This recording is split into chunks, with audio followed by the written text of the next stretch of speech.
Okay.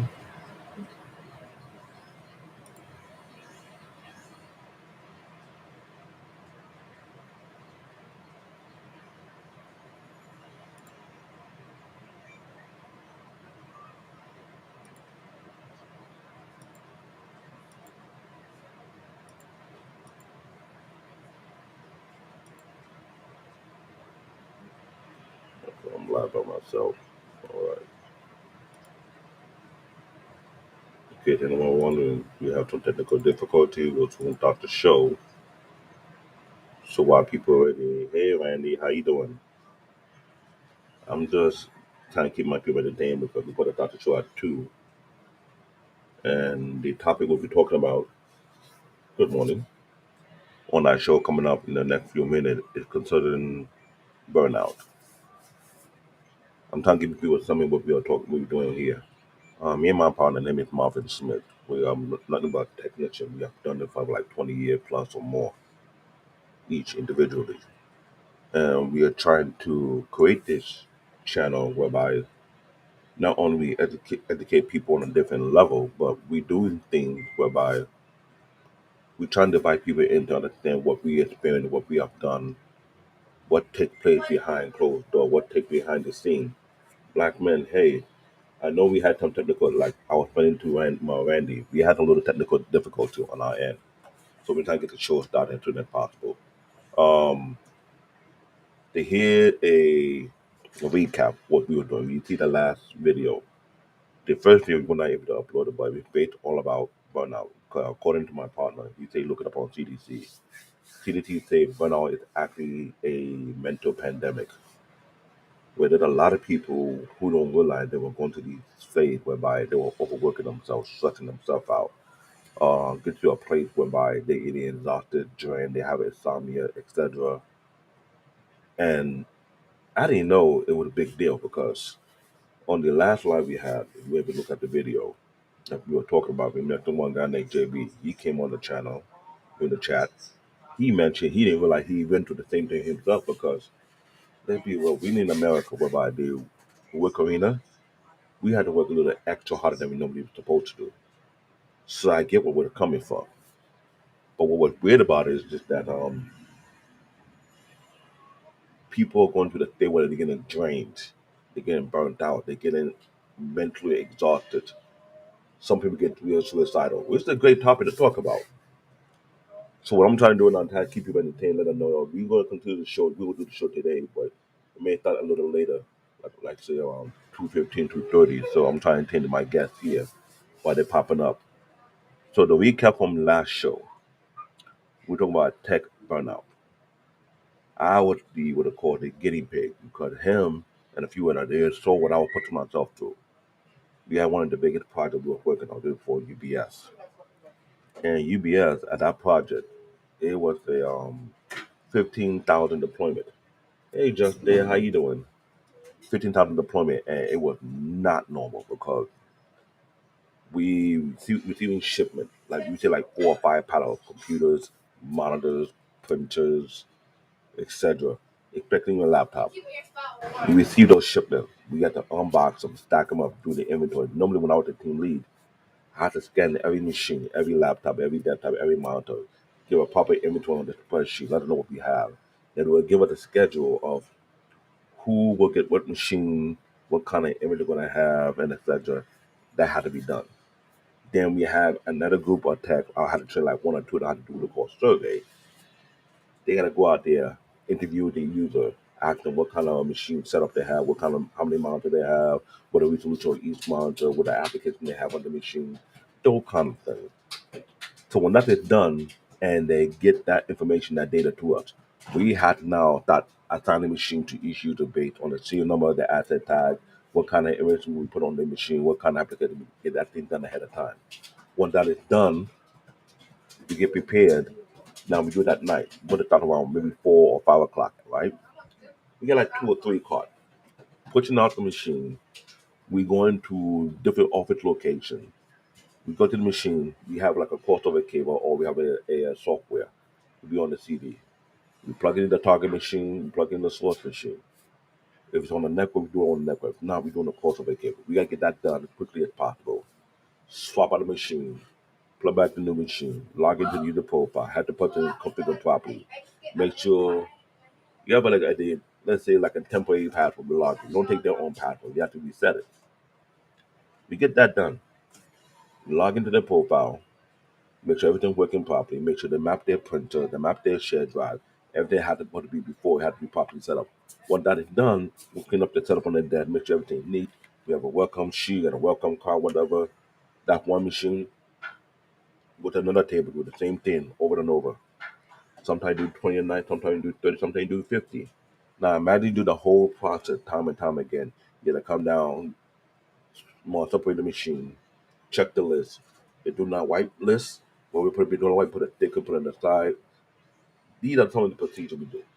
Now, when you like doing things like a more like a factory mindset and you're going through it, you hit it real hard, it happens.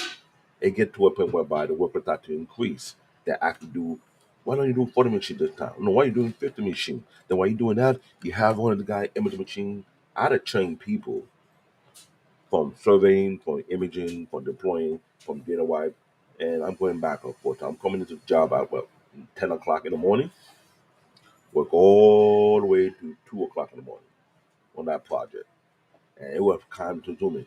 And out of nowhere, oh, shipment is coming. I gotta drop everything, get this shipment, set out to the shipment. If my teammate have to shrink to pull the pallet, they can. If not, it's on me.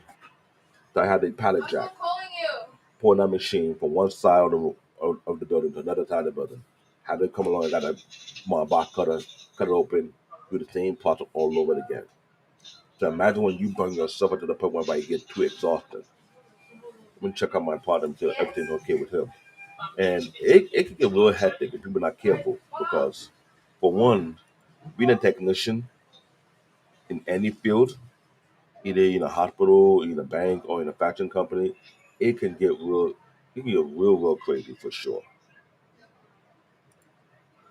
And then what was going on? From the customer perspective, the company I used to work for have UPS account number, and UPS freight transit into it. I'm not sure. I'm talking about UBS. You went to you one of these big banks, but I'm not talking about UPS. UPS, I did work with them before in the past, but I'm not sure they're going through a freight transition. I'm not too sure about that. But I'm referring to UBS.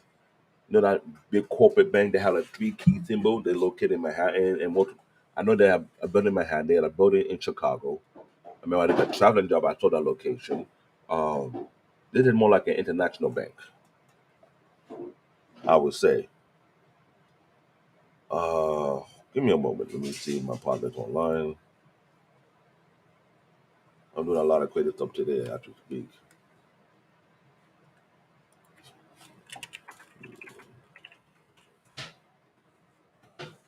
But hey, just Jay. I told you last night, and I get where you were coming from last night from the live broadcast, and I was like, well, I'm friend to my team. We were watching me, Black Man on Film. I don't know, watching from another channel, see what was going on, and it was kind of crazy though. He's on. So I'm going to transition back on. All right, guys, don't go nowhere. I'm going to end this stream and come back into the show, okay? Give it 5 minutes. Okay. How did I get out of here? Give me a moment. I'm going to join the event.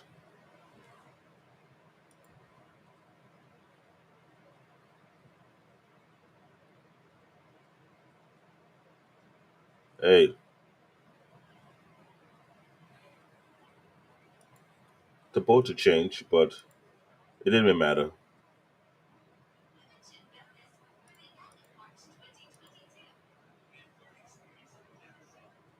All right. Some of the guy came over. I'll just doing like a little brief on my live. Black man came over, and Randy K. Williams plus Just Jay. So few people were coming in.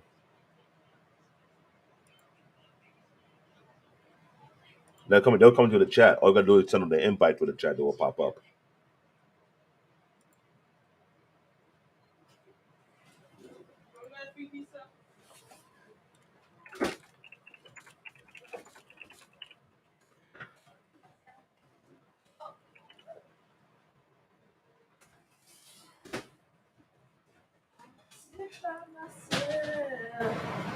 Talking to the moon, trying to get to you. There's that song that I'm sitting by myself, talking to the moon. It's a beat. I was whoa. Girl, this Oh song be boy, busting. I had it in school on a pizza party. It was good. am I still live on my channel?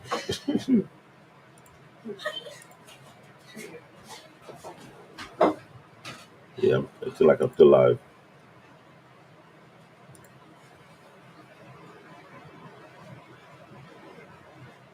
Yep, I'm still live. I got Miss Mill.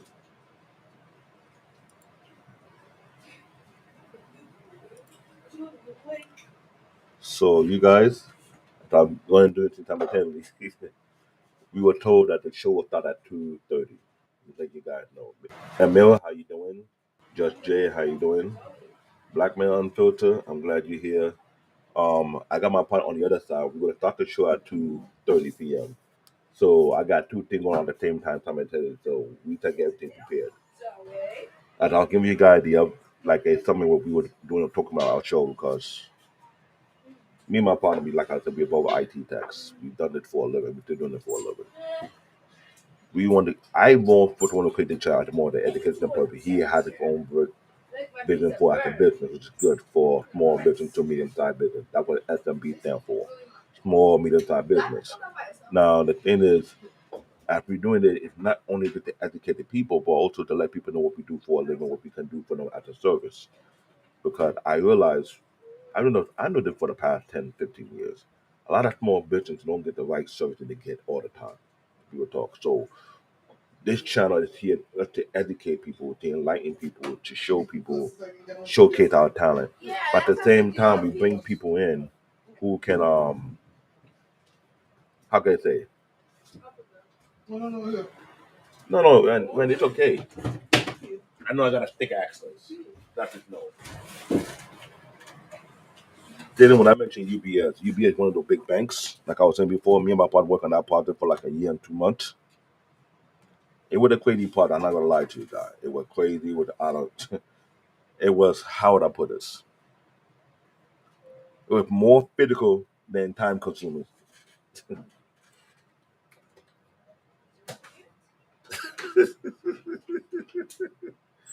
Yeah, it is. It was. You know, fun. You know, I'm live on both sides. I'm here with you, and I also talk to them live to try to entertain them, keep them here. I'm talking to my partner on the other side. So you would, so you would start in 2 minutes, right? Oh, you said? So you would start in 2 minutes, guys. So I'm trying to entertain you guys, be a host, be a little butler, so to speak.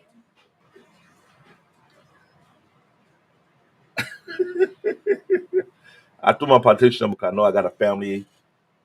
I'm in New York City. I'm trying to move to 8 years so I can have my own little space. Trying to get a 4 bedroom, 2 bathroom apartment in the ATL. But I find that it's not being easy. Trust me. That's a big dilemma right now. Because for one, New York City rent, it's ridiculous. For a 2 bedroom, 1 bathroom apartment out here, it's about what? 2250 to 2500. Mostly in Brooklyn.